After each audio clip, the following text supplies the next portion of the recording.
Good morning students. आज हम discuss करेंगे class +1 unit first some basic concept of chemistry. तो उसमें हमारा टॉपिक है इसमें मैटर। तो प्रीवियस लेक्चर में हमने पिछली वीडियो में हमने पढ़ा था केमिस्ट्री का इंट्रोडक्शन। तो उसमें आपकी एक टर्म आई थी मैटर। तो हम मैटर को डिस्कस करेंगे कि व्हाट इज़ मैटर। तो matter is defined as anything, कोई भी ऐसी थिंग है दैट एक्यूपाई स्पेस, जो स्पेस को एक्यूपाई करती है, मीन स्थान घेरती है। पोजेज मास, जिसका कुछ ना कुछ मास रहता है आपका। And the presence of which can be felt by any one और मोर ऑफ आवर 5 सेंसेस, जिसकी प्रेजेंस को हम हमारी सेंसेस से फील कर सकते हैं। तो फॉर एग्जांपल ऑल अराउंड कोई भी ऐसी थिंग है आपकी जिसका having mass and occupy space, तो उसको हम क्या बोलते हैं, मैटर बोलते हैं। तो आपके जैसे फॉर एग्जांपल आपका क्लासरूम होता है, तो क्लासरूम में आपके पास बेंच है या फिर डस्टर है, चौक है, आपका बैग्स है, कॉपी है, पेन है, एवरीथिंग है वो जो भी जिसका मास है और ऑक्यूपाई स्पेस मीन जो स्थान घेरती है, उसको हम क्या बोलते हैं, मैटर बोलते हैं। मीन्स पदार्थ उसको हम बोलते हैं। तो कुछ एग्जांपल हमने डिस्कस किए हैं, जैसे फर्स्ट आपका वुड है, वाटर है, पेट्रोल, केरोसिन ऑयल, एयर। फिर नेक्स्ट हम इसको क्लासीफाई करेंगे मैटर को। तो जो क्लासिफिकेशन ऑफ मैटर, तो आपका दो टाइप से क्लासीफाई है, आपका physical classification and chemical classification. तो फिर आपने छोटे क्लासेस में पढ़ा था जो फिजिकल चेंजेस और केमिकल चेंजेस। फिजिकल चेंजेस में ओनली स्टेट चेंज होती है आपकी, मीन्स कोई न्यू सब्सटेंस आपका नहीं बनता। और जो केमिकल चेंजेस हैं आपके, आपने 10th क्लास में भी पढ़ा होगा फर्स्ट चैप्टर केमिस्ट्री का, chemical equation and chemical reactions. तो उसमें आपकी जो भी कोई केमिकल चेंज है, मीन्स कोई न्यू सब्सटेंस आपका फॉर्म्ड होता है। तो सबसे पहले हम फिजिकल क्लासिफिकेशन को डिस्कस करते हैं। तो उसमें आपके पास 3 टाइप से होता है वो, सॉलिड, लिक्विड और गैस। तो टोटल 3 स्टेट होती है मैटर की आपकी, फिजिकली बोले तो उसको फर्स्ट सॉलिड है, सेकेंड लिक्विड है और थर्ड आपकी क्या है, गैसियस। तो सबसे फर्स्ट है सॉलिड। कोई भी सब्सटेंस है having definite volume and definite shape, उसको हम क्या बोलेंगे, सॉलिड बोलेंगे। अब डेफिनेट वॉल्यूम क्यों होती है सॉलिड की और डेफिनेट शेप क्यों होती है? बिकॉज जो पार्टिकल होते हैं सॉलिड में, जो कांस्टेंट पार्टिकल्स होते हैं, उनके बीच में जो फोर्सेज ऑफ अट्रैक्शन होती है वो स्ट्रॉन्ग होती है। इसकी वजह से वो मूव नहीं कर पाते। तो मूव नहीं करेंगे तो जो वॉल्यूम है वो भी फिक्स रहती है उनकी, और जो शेप है वो भी फिक्स रहती है। तो फॉर एग्जाम्पल आपके पास sugar, iron, wood and many more example आप उसमें डिस्कस कर सकते हो। नेक्स्ट है आपका लिक्विड।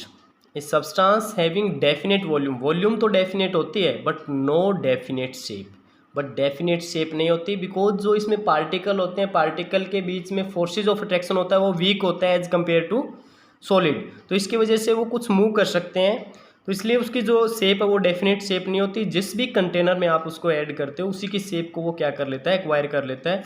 फॉर एग्जाम्पल आपके पास वाटर है, मिल्क है या ऑयल है, आप जिस भी कंटेनर में डालोगे उसी की शेप को वो एक्वायर कर लेता है। नेक्स्ट आपका लास्ट है इसमें gas. A substance neither having definite volume nor a definite shape, means कोई एक ऐसा सब्सटेंस जिसकी ना तो डेफिनेट वॉल्यूम होती है और ना ही डेफिनेट शेप होती है, वो आपकी क्या होते हैं, गैसेज होते हैं। बिकॉज जो इसमें कॉन्स्टेंट पार्टिकल्स होते हैं, इसमें जो फोर्सेज ऑफ अट्रैक्शन होती है वो आपकी वीक होती है एज कम्पेयर टू सॉलिड और लिक्विड। इसकी वजह से ये क्या कर सकते हैं, मूव कर सकते हैं, और मूव करेंगे तो इसलिए इसकी ना तो डेफिनेट वॉल्यूम होती है ना ही डेफिनेट शेप होती है। इसलिए जिस भी कंटेनर में हम डालते हैं उसी की शेप को एक्वायर कर लेते हैं और उसको कम्प्लीटली फिलअप कर देते हैं। तो फॉर एग्जांपल आप गैसेस से फैमिलियर हो, जैसे हाइड्रोजन है आपके पास, ऑक्सीजन है, एयर है, तो ये ऑल आपकी किस में आएंगे, गैसेज में आएंगे। तो ये टोटल 3 स्टेट थी आपकी किसकी, फिजिकल क्लासिफिकेशन में मैटर की, सॉलिड, लिक्विड एंड गैसेज। तो नेक्स्ट है आपकी जो 3 स्टेट है वो इंटरकन्वर्टेबल। इंटरकन्वर्टेबल मीन्स यहाँ पे क्या होगा आपका, वो इंटरकन्वर्ट हो सकती है एक स्टेट दूसरी में, दूसरी उसमें नेक्स्ट में। तो the 3 state are interconvertible by changing the condition of temperature and pressure. आप जो टेम्परेचर की कंडीशन चेंज करते हो, मीन्स कंडीशन मीन्स यहाँ पे क्या करेंगे, या तो टेम्परेचर इंक्रीज करोगे या आप टेम्परेचर को डिक्रीज करोगे, या फिर प्रेशर का भी आपका वही रहेगा, इंक्रीज करते हो या डिक्रीज करते हो। तो नॉर्मल हम बात करते हैं, मान लो आपके पास आइस है, तो जो प्रेशर है आपका वो तो कांस्टेंट रहता है आपका, रूम जो 1 एटमॉस्फेयर है आपका जो, बट जो आप टेम्परेचर को चेंज कर सकते हो, मान लो वाटर है, आप वाटर को आप जैसे ही 1 डिग्री या 2 डिग्री पे हीट करते हो तो वो किस में कन्वर्ट हो जाती है, आइस, वो आपकी वो वाटर में कन्वर्ट हो जाती है। और फिर जैसे ही आप उसको फर्दर और 100 डिग्री से अबोव हीट करते हो तो वो किस में चली जाती है, आपकी गैस में। मीन्स ये आपस में क्या है, इंटर कन्वर्टेबल। तो सॉलिड आप हीट करते हो तो लिक्विड में कन्वर्ट हो जाएगा, और लिक्विड को आप हीट करते हो तो वो किस में चला जाएगा, गैसियस स्टेट में आपका चेंज हो जाएगा। नेक्स्ट है आपका केमिकल क्लासिफिकेशन। तो केमिकल क्लासिफिकेशन में आपके पास केमिकल क्लासिफिकेशन फर्दर 2 टाइप से आपका क्लासिफाइड है, प्योर सब्सटेंस एंड मिक्सर। तो pure substance a metal containing only one substance, जिसमें एक ही टाइप के सब्सटेंस होंगे वो आपका प्योर होगा। जिसमें मोर देन वन सब्सटेंस होगी वो आपका मिक्सर आएगा, उसको हम बाद में डिस्कस करेंगे।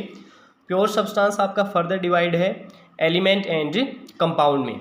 एलिमेंट क्या होता है, an element is defined as a pure substance that contain only one kind of particle, जिसमें एक ही टाइप के पार्टिकल प्रेजेंट होंगे। दिस पार्टिकल में भी एटम भी हो सकते हैं आपके, और ये मॉलिक्यूल्स भी हो सकते हैं। फॉर एग्जांपल आपके पास कार्बन होता है, तो कार्बन आपने 10th क्लास में पढ़ा था, जो कार्बन है आपके पास तो उसको हम C से डिनोट करते हैं। तो ये नहीं है कि कार्बन एक ही एटम से बना है, इसमें बहुत सारे एटम होते हैं। बट ये नहीं है कि इसमें आपने ऑक्सीजन के या फिर नाइट्रोजन के अदर मिक्स है, बट ओनली इसमें क्या होंगे, आपके कार्बन के ही एटम एग्जिस्ट करेंगे।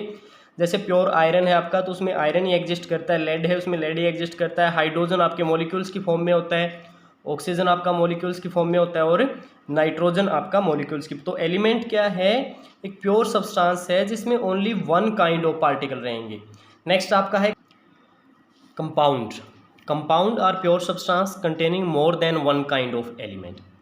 एक से ज़्यादा आपके टाइप के अगर एलिमेंट प्रेजेंट है या फिर एटम प्रेजेंट है तो उसको हम क्या बोलेंगे, कंपाउंड्स। फॉर एग्जांपल जैसे आपके पास वाटर होता है, बट इसकी एक जो प्रॉपर्टी होती है वो फिक्स प्रोपोर्शन में होता है, फिक्स रेशियो होता है। फिक्स रेशियो मीन्स यहाँ पे आपका क्या रहेगा, फॉर एग्जांपल आप वाटर देखते हो तो वाटर में आपके पास 2 जो हाइड्रोजन के एटम है, तो जो हाइड्रोजन है उसका मास 1 होता है तो 2 का 2 हो जाएगा, ऑक्सीजन का 16 होता है, तो रेशियो क्या होता है 1:8 में। तो हमेशा ये जो वाटर का जो कंपाउंड है ये हमेशा आपको 1:8 बाय मास मिलेगा। ये नहीं कि इसका आप चेंज नहीं कर सकते, ये हमेशा फिक्स रहता है। जैसे आपने पिछले 10th क्लास में पढ़ा था सोल्ट में वॉशिंग सोडा, तो वॉशिंग सोडा का आपका फॉर्मूला क्या रहता है, Na2CO3 10H2O। आपने बेकिंग सोडा पढ़ा था, या कॉमन सोल्ट आपका NaCl होता है। ये सारे आपके क्या हैं, कंपाउंड्स हैं। तो कंपाउंड्स जो प्योर सब्सटेंस है containing more than one kind of element, जिसमें एक से ज़्यादा काइंड ऑफ एलिमेंट प्रेजेंट है या फिर एटम प्रेजेंट है तो उसको हम कंपाउंड बोलेंगे। और एलिमेंट किसको बोलेंगे, जिसमें आपके पास ओनली वन टाइप ऑफ जो आपके एलिमेंट प्रेजेंट है, one kind of element present है तो उसको हम क्या बोलेंगे, एलिमेंट बोलेंगे। कंपाउंड आपका फर्दर 2 टाइप से डिवाइड है, organic compound and inorganic compound. जो ऑर्गेनिक कंपाउंड है आपके पास, compound containing carbon and a few other element, like आपके पास हाइड्रोजन है, ऑक्सीजन है, सल्फर है, हेलोजन है, etc। जो कंपाउंड आपके कार्बन कंटेनिंग कंपाउंड, आपने 10th क्लास में पढ़ा था कार्बन एंड इट्स कंपाउंड, तो वो जो भी कार्बन कंटेनिंग कंपाउंड होते हैं आपके वो ऑर्गेनिक कंपाउंड होते हैं। और फिर नेक्स्ट आपका inorganic compound, other than the compound containing 2 और more element out of more than 114 element known. तो other than carbon containing compound जितने भी आपके होते हैं वो सारे क्या होते हैं, इनऑर्गेनिक कंपाउंड होते हैं। जैसे आपके पास जिंक सल्फेट है, जिंक ऑक्साइड है, सिल्वर नाइट्रेट है, और मैनी मोर है आपके पास इसमें है। तो आपने इसको केमिकल क्लासिफिकेशन कर रहे हैं हम। तो केमिकल क्लासिफिकेशन में हमने पढ़ा था प्योर सब्सटेंस और मिक्सर। प्योर में हमने पढ़ा है कि metal containing only one substance, one kind of substance है जिसमें उसको हम प्योर सब्सटेंस बोलते हैं। और मिक्सर जिसमें मोर देन वन सब्सटेंस प्रेजेंट होंगे वो आपका मिक्सर रहेगा। तो प्योर सब्सटेंस एलिमेंट, और कंपाउंड में आपका फर्दर डिवाइड है, element contain only one kind of particle है उसको हम एलिमेंट बोलेंगे। और कंपाउंड क्या है, एक कंपाउंड एक प्योर सब्सटेंस है that contain more than one kind of element या फिर एटम्स प्रेजेंट होंगे। फिर ये फर्दर 2 टाइप से डिवाइड है आपका, इनऑर्गेनिक कंपाउंड और ऑर्गेनिक कंपाउंड। इनऑर्गेनिक कंपाउंड आपके वो होते हैं जो other than carbon containing compound है। और ऑर्गेनिक जो कार्बन कंटेनिंग कंपाउंड है, जैसे आपके पास मिथेन होता है तो CH4 आपने पढ़ा होगा 10th क्लास में। तो कार्बन एंड हाइड्रोजन, या फिर उसमें कुछ हेलोजन साथ में हो सकते हैं, या नाइट्रोजन, या स्मॉल अमाउंट आपकी ऑक्सीजन की प्रेजेंट। बट जो मैक्सिमम अमाउंट है वो किसकी प्रेजेंट होगी, आपकी कार्बन की प्रेजेंट होगी, वो आपके किस में आएंगे, ऑर्गेनिक कंपाउंड्स में। तो नेक्स्ट अब मिक्सर। तो मिक्सर क्या होता है, मेटेरियल कंटेनिंग 2 और more substance in any proportion. यहाँ पे कोई रेशियो फिक्स नहीं है, जैसे हमने वाटर में देखा था 1/8 रेशियो था, या फिर कार्बन डाइऑक्साइड में 3/4 रेशियो होता है। तो यहाँ पे कोई फिक्स रेशियो नहीं है। फॉर एग्जांपल आपने 100 ml वाटर लिया है, उसमें आपने 2 ग्राम सोल्ट ऐड किया है, तो वो आपका एक मिक्सर है। इसमें आपके पास क्या है, 2 और मोर सब्सटेंस है। तो यहाँ पे वाटर भी आपका एक सब्सटेंस है और ये सोल्ट भी आपका है। तो 2 या 2 से ज़्यादा आपने क्या इसमें सब्सटेंस ऐड किए हैं, तो ये आपका क्या होगा, मिक्सर होगा। मिक्सर आपका फिर फर्दर 2 टाइप से डिवाइड है। First homogeneous mixture. A mixture is said to be homogeneous if its composition is uniform. अब यूनिफॉर्म कंपोजिशन मीन्स क्या है, यहाँ पे ओनली वन फेज इसमें एग्जिस्ट करेगा। अब जैसे फॉर एग्जांपल आप वही है सोल्ट और शुगर को डिजोल्व करते हो वाटर में, तो आप उसको नेक्ड आई से अब नहीं देख सकते कि इसमें आपकी जो आपने ऐड किया था शुगर या फिर सोल्ट, उसको आप नेक्ड आई से नहीं देख सकते, वो यूनिफॉर्मली उसमें डिजोल्व हो जाता है। और ऐसे उसको हम क्या बोलते हैं, सॉल्यूशन बोलते हैं। ऐसे मिक्सर को हम क्या बोलते हैं, सॉल्यूशन बोलते हैं, जिसमें आपकी जो कंपोजिशन है, होमो मीन्स क्या होता है, सेम, जीनियस, होमो मीन्स सेम होता है, तो जीनियस मीन्स यहाँ पे कंपोजिशन है, तो मिक्सर को हम होमोजीनियस बोलेंगे अगर कंपोजिशन यूनिफॉर्म रहेगी, मीन्स इसमें ओनली एक ही फेज रहेगा। नेक्स्ट है आपका heterogeneous mixer.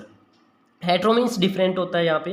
A mixture is said to be heterogeneous if its composition is not uniform, means जिसमें ए हेट्रोजीनियस मिक्सर कंसिस्ट 2 और मोर डिस्टिंक्ट फेज, मीन्स जिसमें 2 या 2 से ज़्यादा फेज रहेंगे। जैसे ऑयल इन वाटर, तो आप ऑयल और वाटर को ऐड करते हो वाटर में, तो दोनों में सेपरेट लेयर होती है, आप दोनों को ईजिली नेक्ड आई से देख सकते हो। ऑयल की लेयर आपको अलग दिखेगी, वाटर को, या सैंड इन वाटर होता है आपके पास, तो जो भी आप कुछ पत्थर वगैरह वाटर में डाल देते हो तो उनको अलग अलग से आप आइडेंटिफाई कर सकते हो, तो वो आपका किस में आएगा, हेट्रोजीनियस मिक्सर में आएगा। फिर आपके पास जैसे मिल्क है, मिल्क एक्चुअली में दिखने में तो क्या दिखता है, होमोजीनियस, बट होता क्या है एक्चुअल में, वो हेट्रोजीनियस होता है। उसमें जो फैट के पार्टिकल होते हैं वो आपके क्या होते हैं कि डिफरेंट कंपोजिशन शो करते हैं, तो इसकी वजह से वो भी आपका क्या है, हेट्रोजीनियस आएगा। नेक्स्ट हमने पीछे अभी कुछ डिस्कस किया था एटम एंड मॉलिक्यूल्स के बारे में। तो एटम क्या होता है, स्मॉलेस्ट पार्टिकल होता है एक एलिमेंट का, विच मे और may not be capable of independent exist. जो आपका इंडिपेंडेंट मीन्स फ्रीली एग्जिस्ट कर भी सकता है और नहीं भी कर सकता है, वो कंडीशन पे डिपेंड करेगा या उसकी वैलेंसी पे डिपेंड करेगा, वो डिफरेंट सब्सटेंस की। फॉर एग्जाम्पल आपका आयरन है, कॉपर है, सिल्वर है, कैन एग्जिस्ट फ्रीली, ये आपके फ्रीली एग्जिस्ट कर सकते हैं। वेयरएज एटम ऑफ हाइड्रोजन या ऑक्सीजन है, कैन नॉट एग्जिस्ट। तो हाइड्रोजन को आपने H की फॉर्म में नहीं देखा, हमेशा आपने H2 की फॉर्म में देखा है। ऑक्सीजन जो गैस होती है आपको, उसने भी आपने किसकी फॉर्म में देखा, O2 की फॉर्म में, नहीं कि ऑक्सीजन एटम की फॉर्म में। तो ये आपके फ्रीली एग्जिस्ट नहीं करते। तो एटम एक स्मॉलेस्ट पार्टिकल है एलिमेंट का, जो आपका एग्जिस्ट कर भी सकता है इंडिपेंडेंटली और नहीं भी कर सकता। नेक्स्ट मॉलिक्यूल्स आपका क्या है, स्मॉलेस्ट पार्टिकल है एलिमेंट का और एक कंपाउंड है विच कैन एग्जिस्ट फ्रीली, जो हमेशा आपका फ्रीली एग्जिस्ट करेगा, वो किसी के साथ कंबाइन नहीं होता। फॉर एग्जांपल हाइड्रोजन गैस है, वही आपकी H2 की फॉर्म में एग्जिस्ट करता है। नेक्स्ट आपके पास क्या है, ऑक्सीजन है, ऑक्सीजन मॉलिक्यूल्स है, कार्बन डाइऑक्साइड है, वाटर है, अमोनिया है, ये ऑल आपके क्या है, मॉलिक्यूल्स हैं जो कंबाइन फॉर्म में आपके एग्जिस्ट करते हैं। तो ये था हमारा कंप्लीट जो classification of matter. Thank you.